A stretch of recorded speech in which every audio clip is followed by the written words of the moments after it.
Hello and welcome to this episode of the Game Plan Podcast by College Baseball Advisors. I'm your host, Wayne Mazzoni. My background is 30 years as a college baseball coach, current recruiting advisor for baseball players and parents, navigating the crazy world of the recruiting process. For more information about what I do, please visit collegebaseballadvisor.com. Today's guest was Mike Gambino, head baseball coach at Penn State. Bino has been a longtime friend, awesome guy, energy, first-class human being, great coach. We covered a lot of stuff from his background growing up in a small town in New York to getting recruited to Boston College and then playing with the Red Sox after college as an undrafted free agent to then working for the Red Sox after his playing days. Then also, after that, got into coaching at Boston College. Then took a job with the Detroit Tigers as a scout. We talked about the life of a scout and what he liked about scouting. He then followed Pete Hughes to Virginia Tech University, where he coached for 4 years before going back and taking over as head coach at Boston College, where he did a tremendous job in his 13 years. As things would have it, a lot of the athletic administration from Boston College got jobs at Penn State.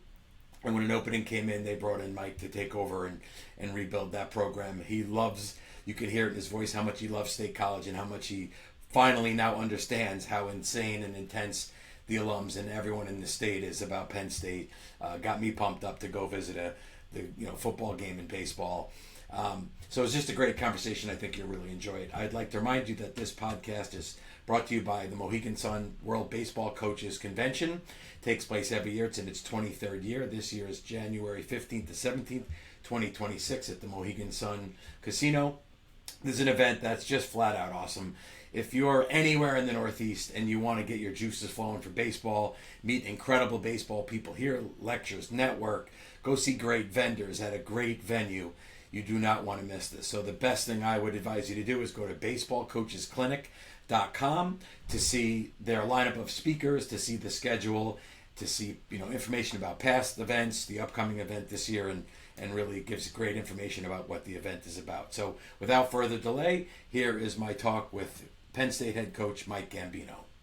Well, Mike, first of all, I really appreciate you doing this with me because first of all, I know you're probably not a podcast lover, so to speak. Let's start with that. And secondly, between summer recruiting and 27s and a million things going on for you, I know you're busy, so I really do appreciate you joining me. I always start off kind of asking this. Obviously, every person on my podcast is a baseball guy, so I know growing up you played baseball, but were you a baseball-only kid growing up, or did you play every sport under the sun as as basically from teen years through high school? Well, first of all, Matt, thanks for having me. You're a bit of a legend, so around baseball in general, but New England baseball for sure. So getting a chance to hang out with you and talk from you and learn from you. Yeah, I'm not a huge podcast guy. Being on them, I mean, I'll do, especially for you, I'll do whatever you ask. But I am as far as when there's learning and listening to podcasts, and I know yours is one that I've been able to learn some great things from along the years. And then as far as multiple sports, I am a huge believer in multiple sports. I mean, not for nothing, like that specialization thing wasn't as big of a deal growing up. We played, probably, and honestly, even up till junior high, baseball was always number one for me, but, whatever sport I was playing at the time, I was all in on and I loved it. And, we didn't have a ton of football in our town, small town in New York. It was soccer, it was basketball. My dad told me a story that he tried to get me to play hockey when I was real little and I didn't want anything to do with the ice. And then, what I do remember trying out, my dad took me to a tryout for, I guess looking back, it was like some type of a travel basketball team, but they weren't that prevalent back then. You know what I mean? This was kind of the start of it. Yeah. Did this tryout and a ton of kids here and you're working through it. And they picked a team, they sit us all down. And I'm not sure looking back why we didn't know this going in, or I guess it was just all new to us. And they said, hey, we're going to have a month of like practice and stuff, and then we get going. And they started talking about it, and then they were like, no other sports. If you do this, this is the only team you play on. This is the only sport you're gonna play. If you guys play other sports, that's it. And I remember, like, I vividly remember hearing that and looking at my dad, who was like, like they had like the kids on the bleachers and the parents off to the side, just like whatever. I just remember looking at my dad, and he looked at me, and I just was like, and I walked out, and I walked him. I'm like, Dad, I'm not doing this. I'm not quitting baseball, and I don't want. He's like, Yeah, I'm with you. And I walked back to the coach. Thank you, I appreciate it. But and I wanted my dad to do it, and he wouldn't do it. Like, he's like, No, if you're gonna have that conversation. And I said, Coach, I appreciate it, but I want to play other sports. The one thing I will say too is I stopped playing basketball after my sophomore year in high school, and I actually regret it. And I talked to guys about that, and at the time I was like, look, lift more, and I want to hit more, and I want to do all these things, and but I regret it, and I always wish, looking back, I wish I had done that, but I did. When I got to high school, we did have football. I played soccer, and then I kicked field goals for the football team, and then, like I said, I played basketball, and then I quit, and then I played baseball, and but I did. I enjoy it, and I think there's so much data now that we know, like physically and mentally, it's not great for kids to specialize, and we keep, kind of pushing kids to go to one sport, even when the data is saying it's not great for them. Yeah, and it's funny. I get asked this all the time in my role, like working with kids. Not even asked, that they basically tell me they're giving up their other sports. And I say, I kind of say this. I said, first of all, thank God I grew up in an era where there wasn't that pressure, because if I was in that era now, I might be, likely to give up my other sports. But this is what I say to them. I go, if you love it, do not under any circumstances stop doing the other sports. If you look at the other sport going, oh man, I got to wrestle again, this sucks, then don't do it. Life is too short, But you made a great point. In all my years of coaching, I had a lot of guys tell me how much they regretted giving up a sport in high school, because you can never play it ever competitively again. So you mentioned it with the basketball, and listen, we didn't grow up in this era that's current, that facing the pressures these kids do. But I always try to tell them, play as many things as you can for as long as you can.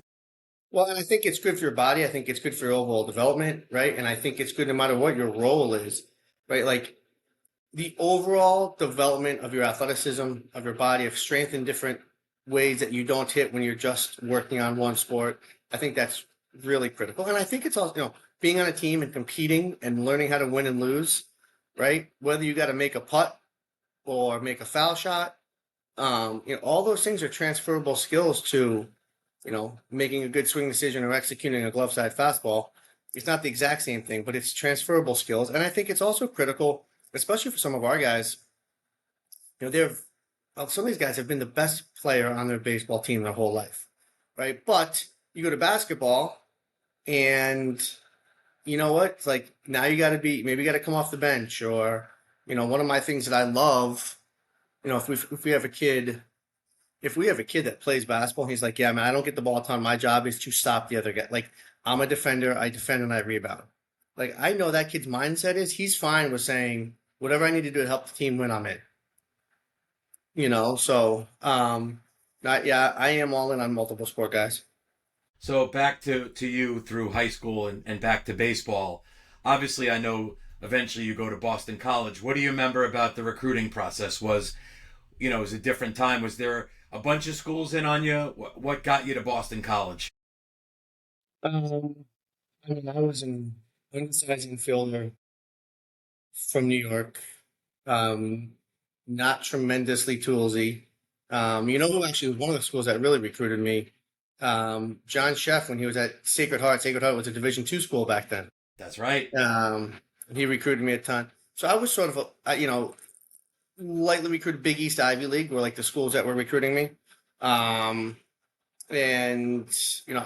this was a time when, Big East baseball, Big East basketball was like at the forefront in New York and New England, right? Like, I used to go to Muzzy Field, watch the Big East baseball tournament when I was younger. So playing in the Big East was something that was pretty cool and important to me, and I was academically driven. So when I went and visited Boston College, I fell in love with it. I mean, who was coaching at that time? Who was the main recruiter? So Mo Maloney was the head coach, and a guy named Harvey Dineski. who I will be forever grateful to, saw me um, actually at a like an indoor workout type thing, back when these were not as prevalent. Um, and he saw me and started recruiting me, and that's kind of how the whole thing went. And you think about how people can change their lives. I mean, Harvey Dineski decides to drive to New York and watch something in the wintertime, and Harvey. This is at the time Harvey Dineski was part time. He was a teacher and coaching at Boston College at the time, and I mean, again, you looking back, that's a life changing decision that somebody Totally. else makes in my life. Yeah, I mean, it sounds like you were good enough. You were going to play somewhere in college, but obviously, getting recruited on that day. And I tell people all the time, you're recruiting. It's not a fun process, but it could change in a single day. And obviously, that guy going to see you, and Boston College, I view they're like four or five, and we'll get to Penn State in a little bit. There's four or five institutions to me that are academically just and athletically just a cut above Stanford, Notre Dame. I think Army is a special place. Boston College is just to me insane in terms of the balance of the academics and the athletics. So what do you remember about your time there as a student and playing baseball? I loved it. I loved it. It's funny. I literally this morning was in a group chat with some of my former teammates, like joking about some of the old times and college. Still to this day, talking about that. Um, and um, I loved my time there. I loved the. Um, I believe in Jesuit education, so that idea that within a Jesuit education, they teach you how to think. It's not just about what you're learning, but how to think, and how to sort of make decisions on your own. That idea, if anybody ever gets a chance to hear Jack Butler talk about who's the president of Boston College now, what it means to be educated by Jesuits, and I believe in that. And I love my time there. I love my friends that I met there. Um, and then I was, like Mo Maloney coached me for a couple years, and then Pete Hughes came in my last couple years, so I was able to play for Pete Hughes for 2 years, and he had a huge impact on me. I don't believe I would have had a chance to play professional baseball if it wasn't for how for Pete coming in and helping me grow and develop on and off the field. So let's talk about that. Obviously, I'm going to eventually ask you when you knew coaching was your path, but of course, while you were playing and having a good career, I assume the goal was to get drafted, play professionally. I know you then were signed as an undrafted free agent. You saying he had a big role in your development and your ability to do that? He did. He had a huge role in that, and um, with you know helping me find a whole another level of how I worked. He was a great motivator. I thought I was working hard. He showed me that there was another level. Um, and then adjustments he made offensively, and he and the staff made. Pat Mason was on that staff as well. Um, just helped me become a better offensive player, which was a difference maker in giving me the opportunity to have a chance to play professional baseball. I know that you played at least one summer in the Cape. I just was in the Cape at my in-laws in Dennisport, and I got to see a few guys that I know in the Cape. And every time I go to a Cape baseball game, it's like the most pure, beautiful level of baseball. Tell me about your Cape time. I tell everybody now. I never played in the big leagues, so I don't know what that's like to have a summer playing in the big leagues. But I tell everybody that summer in the Cape was the best summer of baseball I ever had. That's awesome. Everything from the crowds to the friends you make. I mean, I keep in touch with some of those guys still to this day. Um, to who you're facing, um, and then there's just something really. It gets romanticized, but it gets romanticized for good reason. That relationship with Cape Cod, the towns, the fans, and the players is really, really special.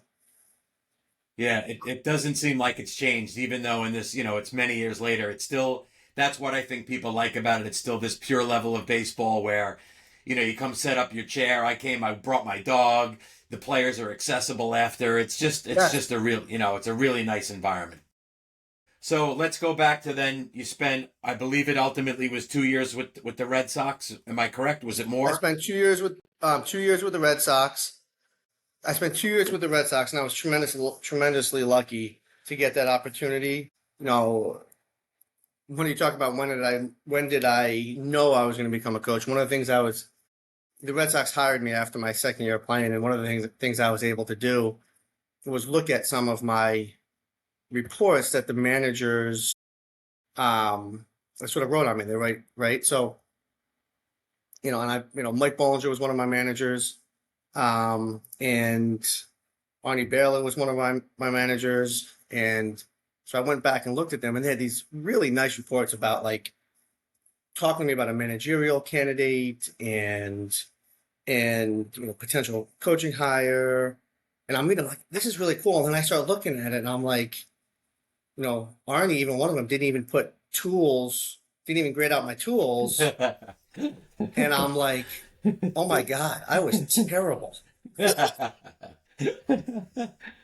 Like at first I was like, this is really cool that they think that. I'm like, I mean, man, these guys saw from the get-go that I wasn't good enough.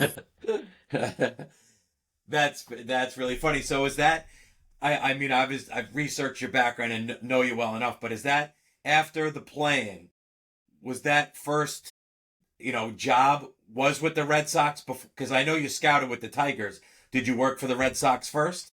I worked for the Red Sox first, and then I spent a little time back at Boston College coaching with Pete Hughes, and then the Tigers hired me Okay, so as a I got scout. it. So I went back and forth, and I was still trying to figure out during that time of my life, um, do I want to be like, did I want to work in professional baseball? Did I want to work? I knew I wanted to work in baseball, and Yep. if I'm being honest, at the time I always knew I wanted to be a head coach in college, but there was also part of me that having been in professional baseball, I spent the summer that I really loved that. So like there was and then that idea, I loved scouting. I Mm. loved scouting. So like I started getting a taste of these things that I didn't really know were things, right? Like I said my whole life I want to be a college baseball coach. And then all of a sudden I'm doing these things that like I didn't know what a scout did. And then I was doing it and I was loving it.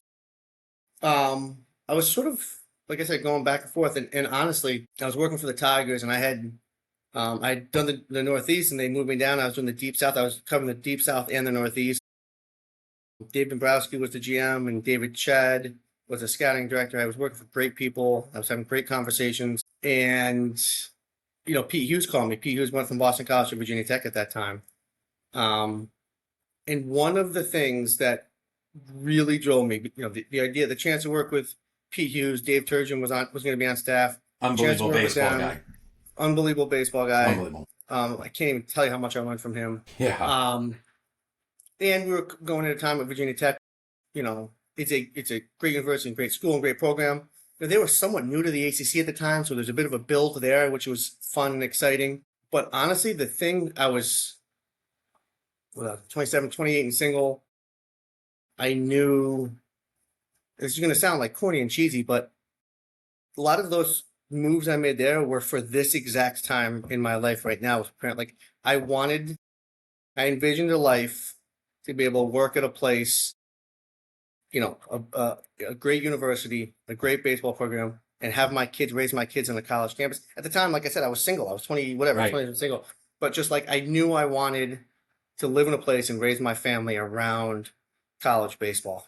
Is my family someday, and it's like funny to think about. But I have a 9-year-old and an 8-year-old, 9-year-old boy and an 8-year-old girl, and I love the fact that they're growing up around a college campus. I love this is Happy Valley.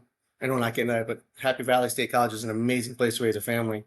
But I love that this is how my family, this is how we raise my family. My wife's in college athletics as well, so that's kind of a major reason why I left scouting and went to Virginia Tech.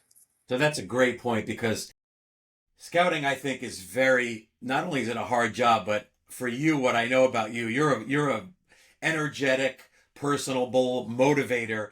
I would see scouting as not being a fully like. Obviously, you're a great evaluator, but I think that would not be a full use of your skill set. Did you? But you said you loved it, so I guess I'll just ask you, what did you love about it when you were doing it? Well, I appreciate that. Thank you. I loved. There's a lot of things. I loved the relationships I was building with the other scouts. I know you're competing against those guys, but there's some really really good scouts and older guys that really took care of me, and I learned a ton. I love evaluating players. I love seeing players and talking about players and arguing about players, and trying to figure out what this kid is going to be. In college, you're just trying to figure out what he's going to be between 18 and 22. In professional baseball, you're trying to figure out what he's going to be between 22 and 36. So, you know what I mean?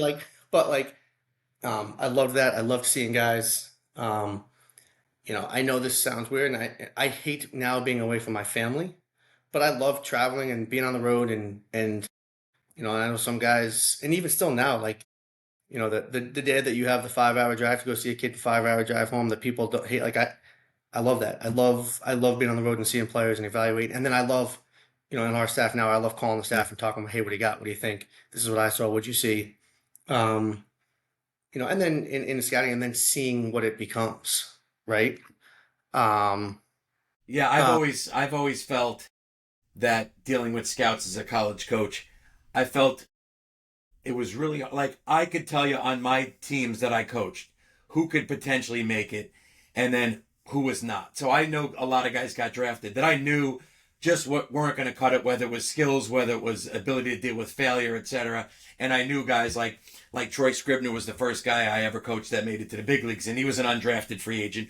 And I knew everyone screwed up by not drafting him, and I knew I, like patting myself. But that was from the inside. From the outside, I would have never known. So I always felt it was that's the hardest part of the scout, is to get to truly know the insides of what the coaches know. And I guess that's just relationships. You just have to, you have to know the coaches and start to really know what they see. Because again, you've been coaching so long. I bet if I asked you about all the guys that were drafted, whether it was, Tech or BC or Penn State, you probably know who's got a shot based on what you've seen and an inside view compared to a scout who may see them only between the lines and don't know as much about them. no, for sure. And I will I agree with you 100%. One of the cool things that's fun about scouting, and what I was sort of taught, and how I was brought up in that profession, that's an information gathering job, Yes, right. right? And if you look at some of, the great Northeast scouts, I mean, you talk about, guys that are, sort of, like you look at Matty Hyde and Ray Fagnan, who are like two guys that have been doing it in the Northeast forever. I mean, Matty knows everything about everybody going on up there. So he is a great evaluator, and he has built a network, and part of that job, part of his job is evaluating, and part of his job is information gathering it in a good way. And he's got an unbelievable network. I was taught by a lot of these guys. So we still do a lot of that same stuff now to make sure we have that information. And we do it now, like finding out, talking to a high school coach, what do you got? Right. You know what I mean? And,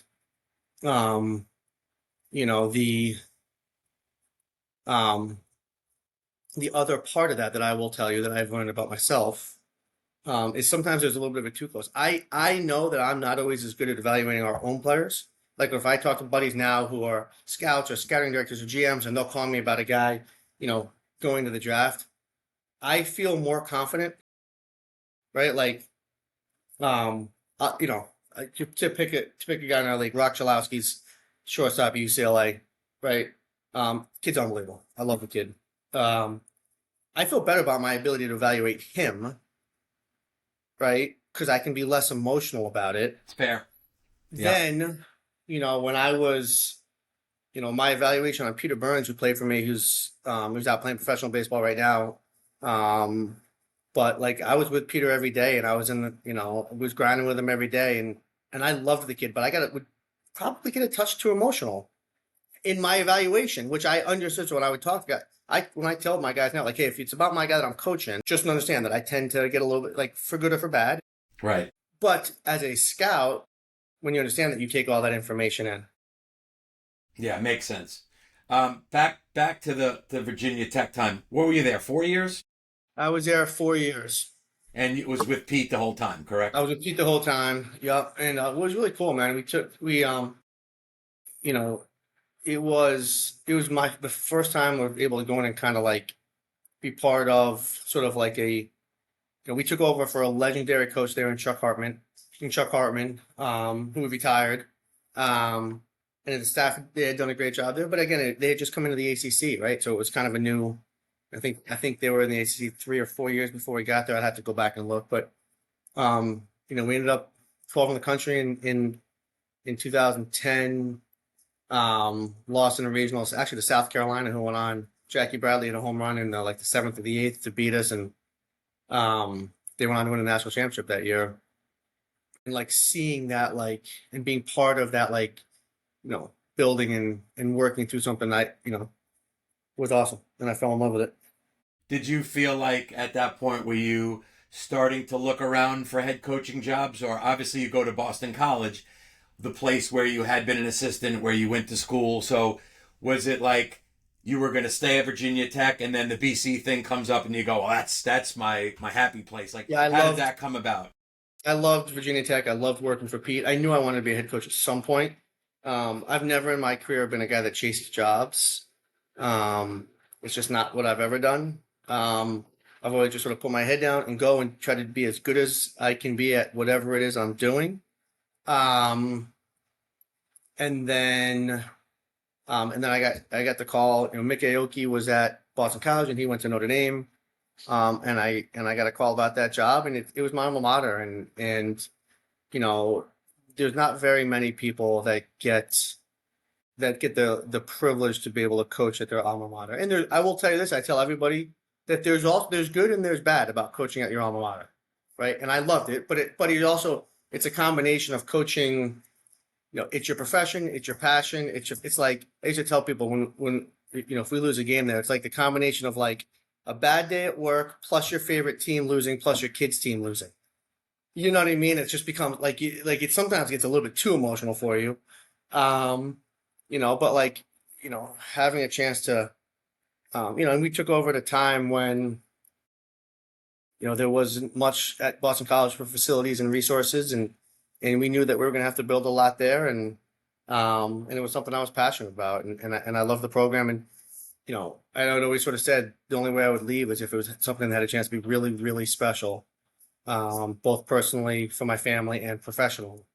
So again, I never, in 13 years of Boston College, I never looked for a job. I never tried to get other jobs. I didn't do that. And then Well, this came first of up. all, you did an insanely good job at Boston College. I mean, on many fronts, from some incredible seasons to players getting drafted to the coaching staff, many of which have gone on to get legit jobs. But here, the other thing you did, and some people on the inside know, many others don't know, what you did to fundraise at that place and build that field in that indoor facility should be legendary in college baseball. I know you're humble, and can you just talk about what it meant to you to work that hard to build that facility that is now one of the best certainly the indoor facility. I tell people I think is the best indoor facility in the country. You did an unbelievable job there. I was lucky to have a lot of people who believed in a vision, a lot of people working together on that, a lot of our alumni working together on that. It was, the alumni, the former players of Boston College are a group that are as passionate about any program as you're ever going to find. And we wanted to make sure baseball at Boston College, there's been some great programs. Providence used to have baseball, and right, like so, like we wanted to not just it was making sure that we were going to be sustainable long term, and make sure we're going to have a chance to go to the College World Series. And the program's in great hands with Todd and Donato there, and one of the things that Coach Pellegrini there taught everybody that played for him was leave it better than you found it. So my goal there was just no matter what happened along the way, was to try to leave it better than you found it. And we talked about the pros coming out of there. I made 3 first-round picks and 7 major league debuts and close to 50 guys drafted. That was cool, but at the same time, I'm just as proud of I can go through guys that have played for us that are doing a really good job in the financial world, or that are great, doing a really good job. We have a lot of coaches out there. We have some former student managers that are scouting directors and running R&D for major league teams now. Like there's a group of guys that are having success in all walks of life that I think we are all as a program proud of. Yeah, it's funny because I've always said this. You're a better coach than I ever was, so it might be different for you. But the guys that I had that got drafted, that made the major leagues, and people would always be like congratulating me. I go, you know what I did for those guys? I stayed out of their way, man. Like I didn't screw them up. That yay me, I didn't screw them. But I would always take the compliment because there were many kids that I helped that was a guy that really was earmarked to get one inning his whole 4 years, and he actually was a serviceable piece of the bullpen that no one ever congratulated me on, but I knew I did a good job with that. So like sometimes those top guys, they just have that desire and that talent. You know, obviously you can help develop them, but that's the way I took it. Just as you kind of said, like you're as proud of the guy that had a solid career and has gone on to be a great citizen and have a great job. Like, yeah, as a real coach, you take as much pride in that as you do in the guy that makes the big leagues too, right? For sure. I mean, I can tell you, like, having somebody call you and tell you that they're getting called to the big leagues will never get old. I mean, I cry every single time, right? Every single time. And it's right. Um, but at the same time, it's pretty cool. I mean, within the last, just this summer, Michael King, who's in the big leagues now, a lot of people know, like, in Luke Fernandez, who's a guy that you wouldn't know his name, who played for us and who's was a great player and great kid, both called me and told me, that they were having babies, right? So like those conversations are just as cool and impactful and emotional, or somebody getting a new job, or like those are the things. Hey, I love winning. I'm never gonna like we're here to win and we want to win, and right. But like this is about the relationships and the lifelong relationships, and you hope along the way that you can have a small impact on a kid's life, and they all have impact on our lives. So well said. No, well said. Now I'm going to actually talk about that a little bit. Actually, as now we talk about Penn State. So just as you said, I know you well enough to know you weren't sniffing around for jobs. You wanted to make Boston College. You wanted to win the ACC and go to a super regional and College World Series. And man, you've accomplished great things. But obviously, Penn State comes along, and as you said, you evaluated it from a baseball standpoint, but obviously family and whatnot. What was the biggest reason to take the job? And so far, 2+ years into it, has it met the expectations of what you thought it was going to be? I'll start back to front. It's exceeded the expectations. This place, um, I I actually think, and I've said this to some Penn Staters, and I feel like I can say this because I didn't go here. I almost feel like Penn State hasn't done a good enough job throughout the years of having people outside the Penn State community, people that didn't go here, understand how amazing this place is, how passionate this fan base is, and how much Penn Staters love Penn State. I mean, you see it with 110,000 in the football stadium, but the this place is loved. I coached in the ACC for 20 years. I scouted in Deep South, so I've been lucky enough to work at a couple of institutions and be around a lot of institutions and being around a lot of alumni and fan bases from different places. How closely knit this alumni base is, the fan bases, and it's the largest living alumni base in the country. Wow, did not know that. Yeah, and um, I just how much the Penn Staters love Penn State is amazing. And you can't wear this logo anywhere without having somebody walk by you and say, "We are." Like Right. it's amazing, and like other people like, "What was that all about?" I'm like, and I'm almost got the point. I'm like, I'm sorry, like you don't understand. Like, and I've only been here 2 years, but you fall in love with it. You really do.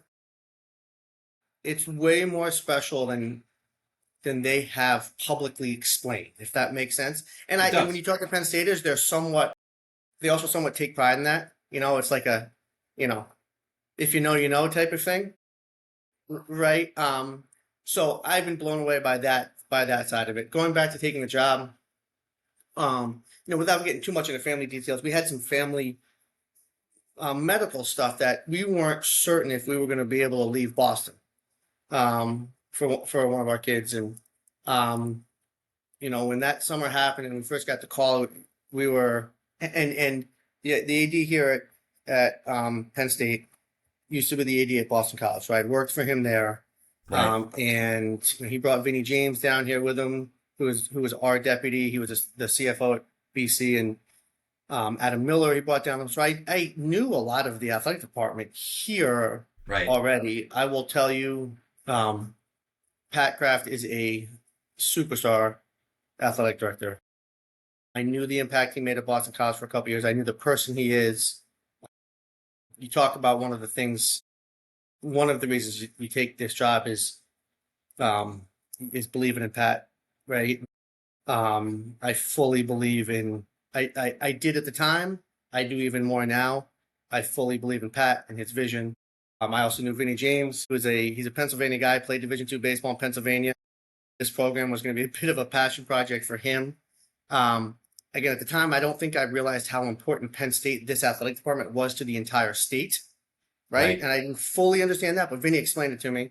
But at first, we didn't believe that we were going to be able um, to move our family out of Boston because of some medical stuff. And Pat and Vinny, from the beginning, they were like, "This is about family first. If we can't take care of your family, we don't want you here." Like literally, Pat's like, "As your friend, if we can't," and so he and I were on the same page, and they figured out a way to handle that the medical stuff that for our family, the medical care would not be interrupted. So that was number one. And then number two, you look at this program, Penn State, when you're around this place, I mean, we have a room in the athletic administration building where Pat's office is, and a whole lot of it. We have a room there that they put up national championship trophies on the wall, and we ran out of space. They're trying to find more spaces for all the national championship trophies. And if you look at going into this coming year, football's got a chance to win a national championship. Men's lacrosse, volleyball won it last year, had a chance to win it again. Wrestling wins it every year. Women's soccer's got a chance to win it. Men's volleyball doesn't have a chance to win. I mean, there's legitimately probably 9 programs that are going into the season. If you say who are the top 3 or 4 teams that have a chance to win a national championship, probably have 9 or 10 programs that have that real Crazy. But it's crazy, right? Yeah. So when you're around this place, and baseball had not ever been fully invested into the level that Pat and Vinny are investing it now. But this is a baseball crazy town. It's a baseball crazy fan base and an awesome, awesome baseball state. The high school baseball players in the state, the high school baseball coaches in the state, the travel programs. No, you're good. So, before taking a job, you look at these programs around the country that had been building and going to College World Series with PA kids. Right. And you're like, man, if we could keep some of them, if much less all of them. So I just looked at this thing and thought this thing had a chance to be a rocket ship. I really did. I'm like, from a program standpoint, I literally said to my wife when they came back and figured out the medical issues that we were trying to figure out, I looked at my wife, I said, babe, there are not many chances.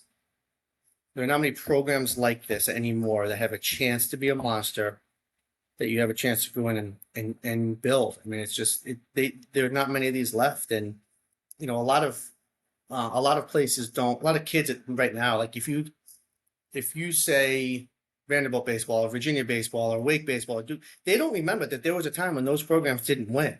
It's a great point. They don't remember that, right? So am I saying that that this can be Vanderbilt or or Virginia? I believe it. I do. I really do. But it can start with what we can do in the state and this fan base and the passion here and an investment from our programs. And then on top of that, you come down and visit this place. If I will tell you, again, having been around a lot of places in the ACC and the SEC, I don't think there's a better place to go to college than State College. I really believe that. There are some that are as good, but there's not a better place to go to college. And if there's a better place to raise a family, I'd like to find it. I mean, if you go to my house right now, there's a pretty good chance the garage door is open. My kids are running in and out. There might be a pile of bikes in front of our house or somebody else's house. We have, even to get to the football game, we have 110,000 people here, and you don't think twice about letting our son go jump in a touch football game. That's happening on a field, on a grassy area near the tailgate, or like the people here. It's such a close knit community. It's such a family feel. It's such a safe place. And we have completely fallen in love with it from a family side and from a baseball side, and we're just getting going. If you look what I believe is a 25 class is an unbelievable recruiting class, or 26 class. And we got 4 guys out at East Coast and area codes this week that are kind of going off. And the start of this 2020 class, I think, is unbelievable. So, some interesting things you said there. It's a great point. Like, I mean, UConn, same way in baseball, wasn't always the powerhouse they become, and as Penders and staff, Jimmy's their done an thing is, unbelievable job there. yeah, keep the best players in state to come to UConn. If you can do that, that's pretty good shape. And it sounds like same thing for you. There's some great tough baseball players there, and to be able to go to their state university, like you said, you could probably win a whole bunch of ball games if you didn't even have to recruit outside PA, much less expanding. But one question, I wanted to kind of cover a few more things, and I don't want to keep you too much longer, but one thing I'm hearing from other coaches, and I'm curious how this is at Penn State, some guys are frustrated with the portal, not so much for maybe the common reasons, but they feel a little bit of the relationships are going away, and that guys aren't staying for the 4 years, and it's not what they were able to build with people. I don't know enough about your roster. Are guys leaving, and are you bringing transfers in? Is that a big part of winning at your level, or is it, for whatever reason, is it not as much? Just talk about the impact of the portal for Penn State. Yeah, I think there's two sides to that. If you talk philosophically about what I think, I mean, the way I talk about it, again, I want to win baseball games. I believe we can go to the College World Series here, right? But we're educators at heart, right? So this is about personal and player development. I believe if we, and everybody who's around me will tell you, like, and you know this, like I'm obsessed with player development. I love it. I love talking about it. I love the fall. If we do a great job with the personal development and player development of these boys, then the rest will take care of itself. But as part of that now, right, whether we like it or not, this is the era that we live in. So if part of this thing is that they can go on the portal every year, then part of my job is to teach them, okay, someday you might want to go in and have a conversation with your boss that you want to look around for other jobs. Right? So let's have the conversation. I'm fine having the conversation. We'll talk through it, and I'll teach you how to have that conversation. And if this is not the right place, then that's fine.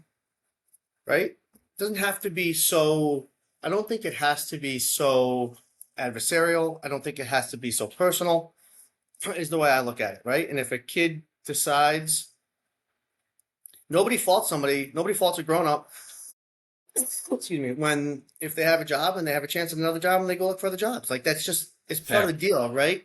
Now, if it's getting to the point that it's hurting kids' education and hurting kids' growth, but that's also part of my job, is say here's the pluses and here's the minuses. You know what I mean? I mean, we had a kid that we wanted to keep, and he this past year, I think there's some downside. A kid that I love him as a kid, and he's like, I really need to play every day next year. I'm like, I understand that. I can't promise you that's going to happen here. And he's like, that's my number one. I'm like, I get that. I don't fault a kid for that. Of right? course. And if that's your number one most important thing, then I'll help you, right? So that's the first thing. I think when you talk about long-term plans, there's sort of two separate sides here at Penn State. There's like what we did early on, right? The first recruiting class that we were here for the full cycle gets here this year. Right. It's not a knock on any of the kids we built in. It's just from a timing standpoint, right? That the full entire recruiting cycle we were there for. So for us, the goal year one was try to get the roster as competitive as we could with transfers.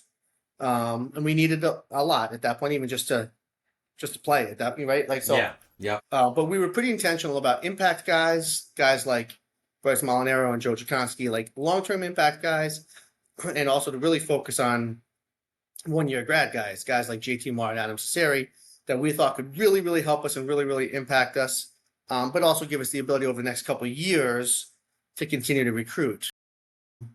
Year two, we were replacing a lot of those guys, which was part of the plan. And we, so that was like big, we were looking for big-time impact guys, Paxton Kling, who got drafted, Ryan DeSanto got drafted, Ryan Weingarten got, right? Like bringing in impact players, as we're waiting for some of the younger guys to grow and develop. So that was sort of the plan early on. And that was honestly, like, we talked about it, internally and publicly sometimes when people asked us what it was going to look like. Going forward for us, the goal is resources will be spent on player retention over player acquisition, right? So we want to be able to recruit the best players first, starting in our state. It doesn't mean we're not going to go out of the state. Of right? We course. got some really good players from Jersey. We got some really good players from Illinois and Wisconsin coming in the next couple of years. But I have no bones about saying the state's number one for us, right? Bring these players in, help them develop, use our resources to retain them, right? And then do it again. So I think we still will use the portal. You can't ignore it. Right. But our goal is that the portal is one, filling holes with the draft, Right. right? And then, so using that sort of that maybe 2 to 4 guys a year to fill those other holes. And we know and understand that there are going to be kids along the way that leave. I don't think it's going to be a tremendous number.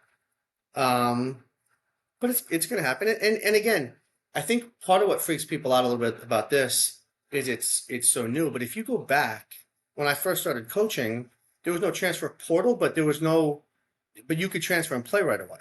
Right. Right. So when I first started, we didn't use the term transfer portal. Right. Right. But other programs were bringing in transfers, and some at a tremendously high level. Right. It's just that it hasn't been part of the college baseball lexicon for 20 years. Right. Right. I mean, I'd have to look at the year, but I want to say it was when they changed that, that one-time transfer exemption. I think it was 07, 08, something like that. Right.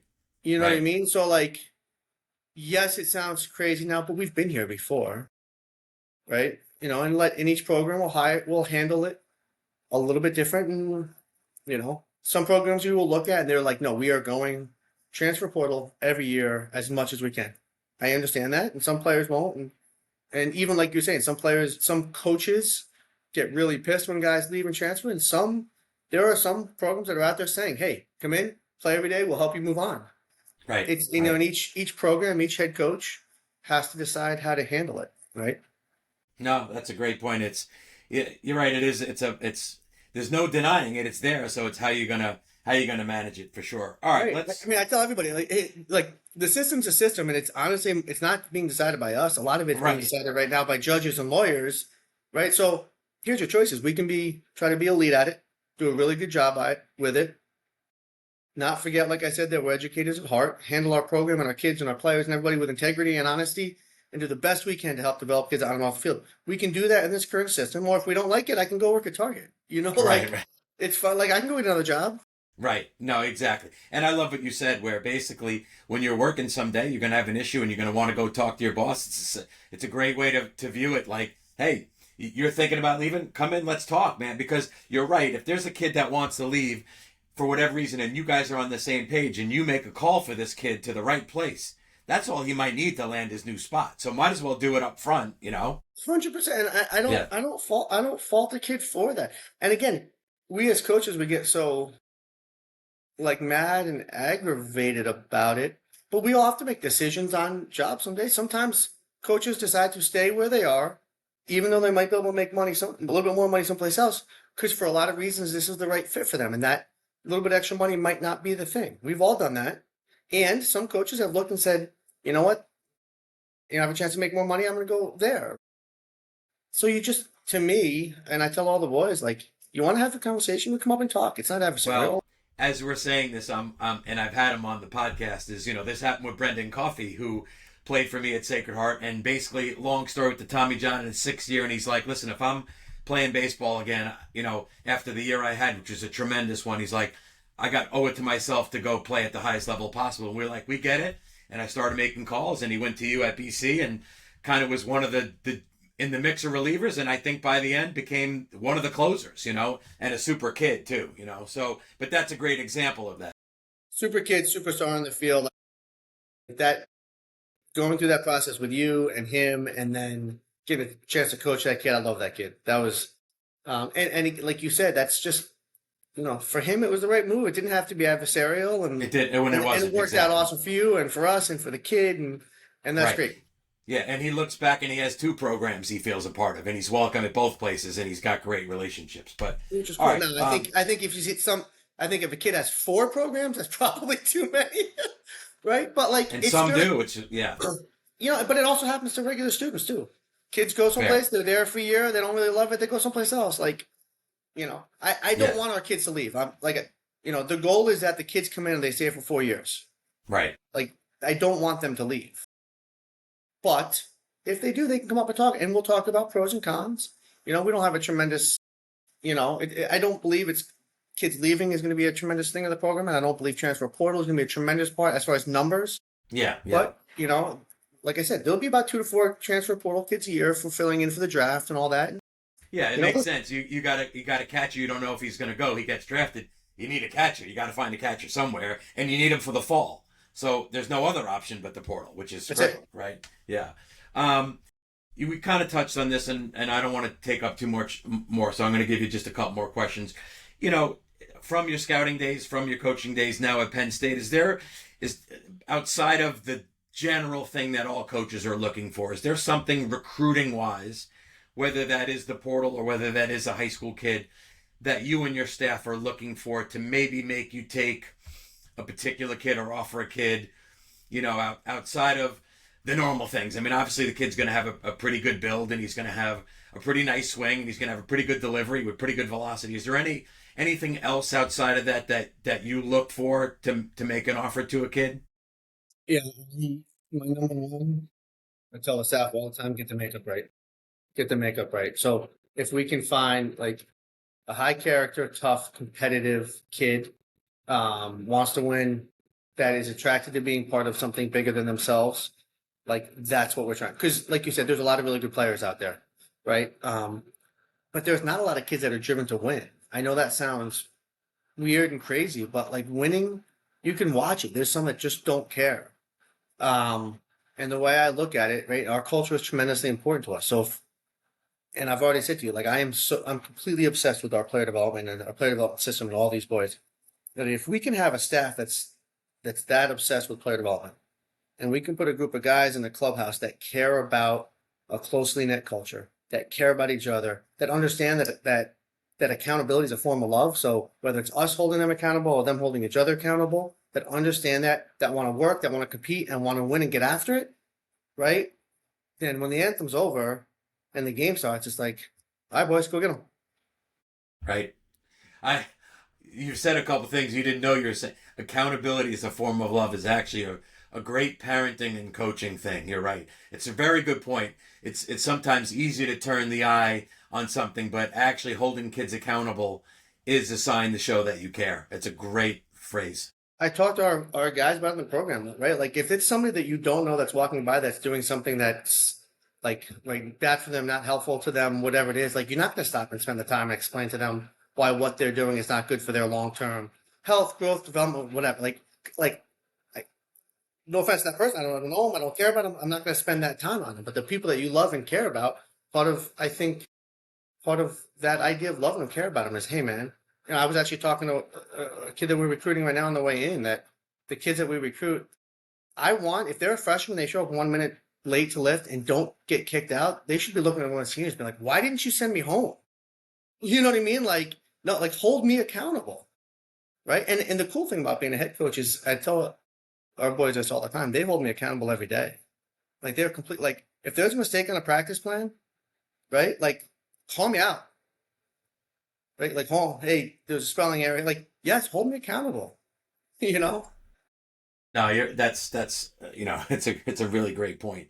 All right, on the last thing I wanted to talk to you about is I've been happy to be sponsored by Mohegan Sun Baseball Coaches Convention, which is an event in its 23rd year. I think I didn't go 2 years. I've been the rest of the time.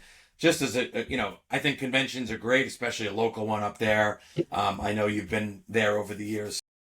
I asked this to everyone, and now I'm just asking it kind of under the Mohegan Sun umbrella is, what would you tell, 16-year-old Mike Gambino, what would you tell a high school sophomore or junior? Is there any one thing or two things for someone that wants to develop, wants to play at a high level, wants to succeed in life, whatever you want to phrase it? Is there any couple of key things or one key thing you have that you would give that advice to that kid? I think the 16-year-old me is, hey, dude, you're probably not good enough to play here. We got to find a different. No, I think a couple things. One, I think maybe two things. I think one, I think it's really hard at 16, 17 to understand and really see the idea of delayed gratification, right? And understand that like uh, this is going to be really hard now, and but this is what you're trying to do long term, and things don't happen right away. Development's not linear. There's going to be ups and downs. Um, I think that's one thing. It's a really hard concept, and it's hard for 16-year-old, right? And this is not knocking 16-year-old boys, but we understand the science that their frontal lobe is not fully developed, Totally. right? So long-term implications are something that are hard for them to process, right? So, understanding that, and I think two, along those lines is um, understanding that whatever it is that, like, it's not about trying to find things that go smoothly or easy. It's about trying to find things that are really, really hard that help you grow and develop, right? You're going to get knocked on your ass. You are going to struggle. You are going to fail. That's a good thing. That's a hard thing. And I think one of the other ones, I learned a term, um, 2 years ago now, called the Dunning-Kruger effect. And it's the relationship between how much you know and how much you think you know. And it's a graph where, like, as you start to learn something, as you start to really learn a lot about something, you think you know everything. The more you learn about something, the more you learn how much there is that you don't know. And when you get to that point where you know a lot and you realize you have so much more to learn, is when growth can really, really happen. And I mean, I can look back at myself when I first became a head coach too, and you think you're ready and you think you know so much, and you're like, oh my God, I don't know anything. Right. So that idea, that relationship between how much you know and how much you think and you see it all the time, right? And I mean, I can see it right now with my 9-year-old son. So, like, what's the first answer they want to give you? I know. It's like, okay, hold on. You don't know, and that's okay that you don't know. Right. Right. Right. So, It's funny you say that, because I like to read a lot about World War II. I didn't when I had to learn it. I didn't want to learn it. Now, as an adult, I love reading about it. It is. Well, I don't want to bore us too much, but I went to New Orleans, and they have an unbelievable World War II museum there. And I asked the guy in the bookstore there, I said, just, can you give me the best book about World War II? And he gives it to me. And as I'm reading about it, all the factors that led to World War II, I'm reading and I go, oh my God, there's so many things that led to this war. I don't know half of them. So I have a buddy who's like a history teacher. I go, dude, we got to get on a call and you got to explain, because I'm reading these things that I don't understand. You need to explain it to me. So you're right. Yeah. I thought I knew a lot, but I don't know a lot, right? Yeah, I thought I knew about World War II. It's like, wait, what is this? And what is this? And then you want to die. And the more you get into that, the more you want to know, and the more you want to know, and the more you want to know. But when you know just a little bit, before that book, you might have thought you were an expert. Right. Because you felt like you knew a lot. Yes. No, that's a great point. You're right. And delayed gratification, and that's just a lot of really good stuff there. But Mike, it's a pleasure to hang out with you. I know you're busy, so it's always hard to get some of your time. I will say this, as a guy who went to not that far away Gettysburg College and who loves his alma mater, you've got me fired up on Penn State. Like, I got to get to a football game. I got to get to a baseball game. Maybe you got a spare bedroom. I'll come in to make some pasta or something and hang out. It'd be fun. I'm in on that, dude. We'd love to have you. Anytime we make homemade pasta here. We make gnocchi at the house, so we can do some gnocchi. We can do some spaghetti. We can do ravioli. We can do whatever you want. I'll shave. I'll get a clean shave just to come in there if I need to. Yeah, we have a bedroom downstairs. It's always open for you. And I will tell you, man, the atmosphere at these places. I mean, the whiteout's legendary, right? But you can't hear on the sideline of any game. And what I mentioned this to you about Penn Staters. I mean, the wait list for wrestling season tickets is 7 years. You can't get into a women's volleyball game. And that's awesome, dude. It's electric atmosphere. Our men's hockey program, the atmosphere in there is unbelievable. I mean, we're getting 5,000-6,000 fans a game. I mean, it's something pretty special down here. It really, really is. I think, I don't want to say it's the best kept secret because I don't mean it by that, but I don't think at least I can speak for myself. I don't think I've realized the passion behind. And I can hear it, man. Logo. Yeah. I can hear it. It makes me want to come visit and go check those things out. So I'm sure in recruiting, you get that kid on campus and he sees the place.